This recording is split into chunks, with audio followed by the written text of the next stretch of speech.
Welcome to the Not Quite Daily Show, Summer 2018, Episode 8. Today we are looking at the first half of Planet With, and so we'll have spoilers from the first 6 episodes. The use of force and authority over this use has become a very visible debate in our series. In this video, then, I want to approach this theme from the side by using an analogy that parallels the complexity and difficulties of the subject. Today's argument is fairly circuitous, so please bear with me.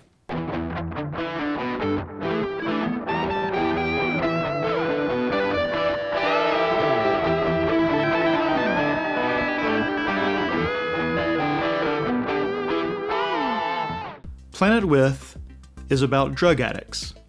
Each of the members of Grand Paladin has a little glass vial full of crystals. Using these crystals gives them the ability to be something else for a time, to feel powerful, to feel in control. Several are given the choice between continuing to use their crystals or have the life they wish for, as shown in the illusions inside the sealing devices. However, most of them cannot give up their crystals and would rather shatter these hypothetical lives. But there are a variety of outcomes, just like there are a variety of paths for drug addicts. One of them manages to embrace the better life he sees. He has no more desire for the crystals, and immediately shifts to seeming more grown up and put together. He's motivated by the positive alternatives. Another of them gives the crystals up, not because of a positive alternative, but because she changes to see them as something negative in her life. Yet another stays in just so another user will not be using alone, and they can help catch them when they fall. Once the one they supported gives up the crystals, they do so as well. Most, though, only surrender their vials because an outside force, represented by Soya, takes them away. It's only when they do something that shatters their potential good lives that they get on his radar at all, in the same way that minor law infractions are often what bring addicts to the attention of law enforcement. It doesn't always go so well. Heavy usage of the crystals can result in personality changes and hyperaggression.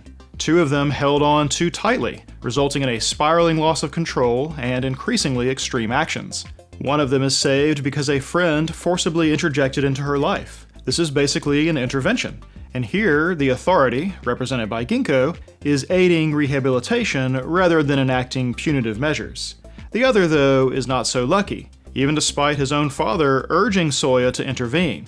Instead, he is eventually consumed by his usage, wasting away to nothing. A cautionary tale. Okay, not really. I don't really think Planet With is a giant allegory for drug use. Someone can interpret it that way, that's fine. There are no correct interpretations. The reason I ran through all that is because I think the series is about the use of force and questions about the freedom or responsibility thereof. But talking about monopoly of violence and coercion and so on is all very abstract. It occurred to me, though, that this subject shares some overlap with the problems faced by those who determine drug policy. The violence that our characters are capable of, thanks to the vials of dragon power, is not exactly analogous to drug use, but trying to prescribe a way to deal with that violence parallels the issues faced by authorities when it comes to the existence of drugs. This gives us a far more concrete parallel, and I think will help explore why the debate over force in Planet With is relatively complicated. You see, governing bodies want to exercise what's known as a monopoly on violence. That is, they want to be the ones to determine what constitutes a legitimate use of force. This doesn't necessarily mean they want to be the only ones to use force, but they do want to control who can use it, in what ways, and to what degrees. In other words, authorities think of force as a controlled substance in the same way they think of drugs. This is true in our own world, and it is central to the difficulty that Nebula faces in trying to police the universe. There are 2 parallels between drugs and force that I think are useful. The first parallel is the scale of variety. Drugs can run the gamut from the relatively benign, like caffeine, all the way to extreme things like meth or heroin. Likewise, force can range from a parent scolding a child all the way up to a nuclear warhead.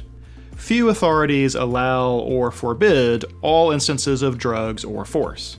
My government is no more likely to outlaw coffee than they are to authorize everyone to own an atomic bomb. Rather, an authority chooses somewhere along that scale to determine which examples are open to unlimited use by citizens, which are subjected to controlled use, which are limited to official or regulated use only, and which are strictly off-limits. Here's the trick though. In our own world, there is no universal consensus on where that line should be. Should citizens own guns or not? Should marijuana be legal or not? And so on. To give you a real sense of how far this can swing, consider the cases of Portugal and Singapore. Both are secular states, and they aren't wildly different in size or wealth. Portugal is about twice the size of Singapore, and Singapore has not quite twice the GDP of Portugal. They're also both republics, and in the highest category of the Human Development Index. And yet, because each exists at the end of two very different cultural paths, they have wildly divergent drug laws. In Portugal, all personal drug use is decriminalized, and has been for a decade and a half.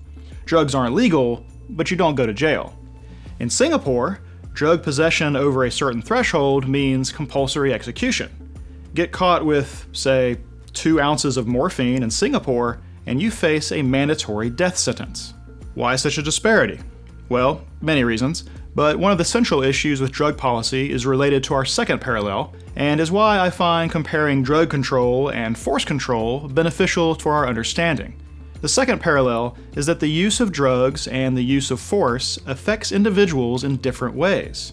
To start with drugs, we can observe that different people are more or less susceptible to their effects, and are more or less susceptible to addiction. The drug most people are familiar with in this capacity is alcohol. Some people don't drink at all, or rarely, and some people drink every day. Some people mellow out while under the influence, some people become emotional, sobbing wrecks, and some people get very aggressive. And of course, some people never have an issue with regulating their intake, while others can become so addicted that they destroy their lives and the lives of those around them. No one with even cursory experience with the consumption of alcohol would believe that it affects everyone equally.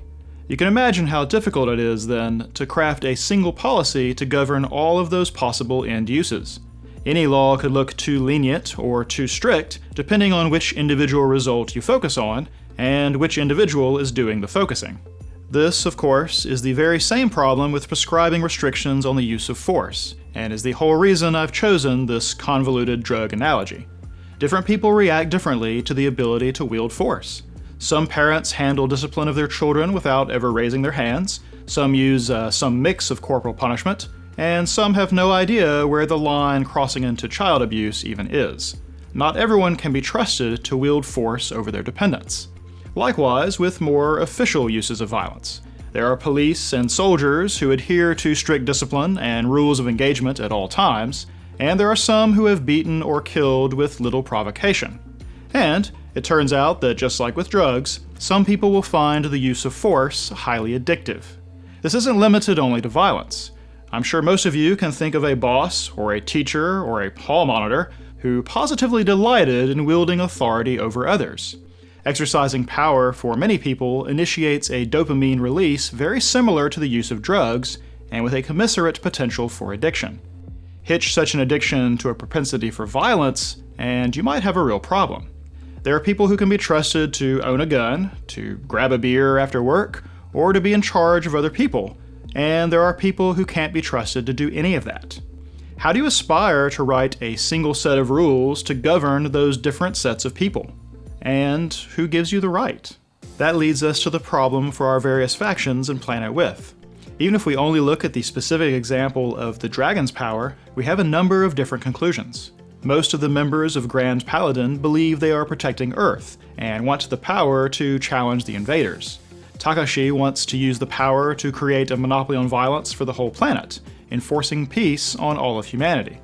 The Sealing faction believes that humanity's use of the dragon's power means they have the same desire for conflict as Sirius, and should be sealed before it leads to destruction. The Pacifist faction also believes the dragon's power is a problem, but does not think that humanity is beyond help, and merely wants to take the power away and then watch over them. And then, Soya cares not at all for the philosophy involved, he just wants to destroy every remnant of dragon power to avenge his home planet. In other words, it's complicated. Even if we only look at the Grand Paladin members, we'll see a variety of motives. Todai literally believes he's protecting Earth, a natural evolution from being a firefighter. Miyu, though, wants to feel powerful. Yosuke seems mostly to want to support Benica, and then to support Takizo after she leaves. And Takizo wants to support his son, right or wrong, until the end. We have multiple reactions within this group as well.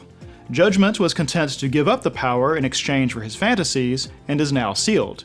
Benica gave it up of her own accord once she thought it might be abused. Haru, on the other hand, changed into another person entirely under the power's influence, and subsequently lost all control. And while Takashi never seemed to lose control, he clung to the use of the power all the way to his own demise. Do you see why I find drug usage to be such a useful analogy? There was not a single reason they wanted the dragon's power, and not a single way they handled its usage. It also helps us understand why the Nebula factions are not of one mind about humanity. Looking just at Judgment, you might think humanity would welcome sealing. Look only at Benica or Yosuke, and you might conclude that humanity can be trusted to regulate themselves. And if you only look at Takashi, you might decide that Earth needs to be burned to ash. But this just leads to a different debate, which is by what right does Nebula create any policy or take any action against humanity in the first place? Sensei and the Generalissimo argued about this back in episode 3, where Sensei questioned the idea of choosing the fate of sealing for humanity. He implies that this is not a choice that should be made by a race that has chosen the evolution of love. The Generalissimo does not counter this directly, but does suggest that it's still a better fate than destruction. This gets an update in the 6th episode, when the Generalissimo and Shiraishi are fighting Takashi. The sealing faction duo suggests that they are there to seal away the aggressive evolution of immature races, and liken their purpose to taking a loaded gun away from a child. But Takashi counters that they are trying to control others based on their own values and reasons. He points out that their analogy of taking away a gun from a child implies an arrogance on their part. Whatever you might think of Takashi and his goals, he's kind of right. Nebula is the outsider here. They may be able to justify it to themselves, as they did to Sensei, or even try to justify it to Takashi, as when they explain why Shiraishi gave them information about fighting the sealing devices. But they are still talking about using force against an entire planet to suppress its inhabitants. Sure, Takashi is talking about doing the same thing. They even have the same goal of creating a peaceful reality without war. But Takashi at least belongs to Earth, grew up there, understands humanity. He proposes to rule and enact justice by monopolizing violence, just like all Earth governments. Nebula, on the other hand, is basically talking about lobotomizing an entire species, and they are doing so without understanding humanity completely. The misspellings on the sealing devices, the belief that they were cute rather than horrifying, even the Generalissimo's surprise at the human desire for conflict. All of these suggest that they shouldn't be quite so certain of themselves when it comes to judging the Earth. They may have banished the dragon for destroying Sirius, but how different is that from what they propose to do to Earth? You're still talking about stealing a people's future from them. Perhaps the sealing faction can sleep better at night, choosing to seal rather than destroy, but what does that have to do with how those affected feel about the decision? This whole mess has one final wrinkle, and that is Soya. As mentioned, he doesn't have a stake in the ideological debate here. He wants to eradicate the dragon's remnants out of revenge. This suits the pacifist goals just fine, and the Paladin group warms to the idea over time as well. But there is a danger to wielding force without underlying philosophy. Takizo actually highlights the problem Soya might represent just before they face off in the 5th episode. He asks Soya who is your enemy and who is your ally. Soya's response is to take no side except his own. His friends are who he wants to befriend, his enemies who he wants to defeat. Takizo replies, "A beast then," and Soya agrees. This appears to play out in the 6th episode when Soya fights Takashi. His relentless aggression is surprising. Ginkgo, who has looked unperturbed or just mildly ruffled through all kinds of situations so far, is basically freaked out at numerous points. Soya is willing to fight through parts of the city, no doubt causing a lot of damage. That is something that the sealing faction members gave up strategic advantage in order to prevent. Even Takashi struggles to deal with the unyielding onslaught, spending all of his power and even himself just to try to keep up. Soya even ejects out of Sensei and takes a dragon fist to the face just to punch Takashi with his own hands, or, well, his own clog. So Soya is not shy about the generous application of force. This may be cause for concern. He is not from Earth, but from Sirius. He is of that people. And while we don't yet know what went down on Sirius, their warlike nature was enough to prompt the dragon to destroy them unilaterally, despite the consequences to itself. If we can believe that Takashi's sense of justice mirrored that of the dragons, then we can surmise that Sirius' destruction didn't happen for no reason. We talked last time about the potential danger of going too far to the side of avenging, and the implied pitfalls there, even specifically naming the threat that Takashi and Soya faced. In episode 6, we saw Takashi take it too far. Should we expect it to be Soya's turn next? Does he know that the dragon was part of Nebula originally? Is there some reason why they keep him from eating meat besides their own pacifist ways? What if he's naturally violent by virtue of being from Sirius? What are they going to do if Soya turns out to be addicted to the use of force? And perhaps most importantly, who presumes to hold authority in this matter? I don't have a conclusion to draw from these observations. The story's dialogue on force and authority is still ongoing. It's as sticky and complicated as drug policy, owing to the huge range of types, outcomes, and reactions to the ability to wield force. So, I thought this was a good chance to point out that this debate appears to be central to the series, and how potentially convoluted it may yet be. There is unlikely to be a simple, neat solution that can apply to everyone. Thus, we can expect our second half to continue the ideological struggle between our characters. Some see the dragon and the force it represents as a tool, some see it as a threat, some only consider the way in which the force is used. So, whether to destroy, utilize, banish, or judge, we can expect our cast of characters to continue to chase the dragon.